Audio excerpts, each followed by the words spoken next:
আপনি কি জানেন কেদারনাথ মন্দির কি করে সৃষ্টি হয়েছে? কেনই বা বছর বছর দুর্যোগ নেমে আসে এই স্থানে? চলুন তবে আর জেনে নেই এর পেছনের আসল কাহিনী। হিমালয়ের এক শিখরে যেখানে বাতাস ও মানুষের কান্না বয়ে নিয়ে যায়, সেখানে একসময় বাস করত কেতুক রাক্ষস, এমন এক অসুর যার চোখের দিকে তাকালেই মানুষ জীবন্ত পাথরে পরিণত হতো।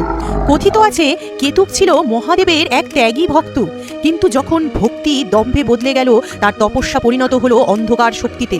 সে ঘোষণা করলো, আমি এই পাহাড়ের দেবতা, এখানে মহাদেবের নাম কেউ উচ্চারণ করতে পারবে না।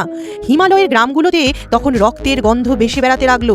মানুষেরা বলতো পূর্ণিমার রাতে কেতুকের ছায়া ছুটে আসে তুষারের মধ্য দিয়ে, যার গায়ে লেগে গেলে আত্মা চিরতরে হারিয়ে যায়। তখন পাণ্ডবরা কুরুক্ষেত্র যুদ্ধের পাপ ধুতে মহাদেবের সন্ধানে আসেন এই পথে। কেতুক বাধা দেয়, এক মহাযুদ্ধ শুরু হয় বরফে ঢাকা এই উপত্যকায়। ভীমের গদাতে কেতুকের দেহ ছিন্ন বিচ্ছিন্ন হয়ে যায়, কিন্তু তার রক্ত হিমালয়ের বরফকে কালো করে দেয়।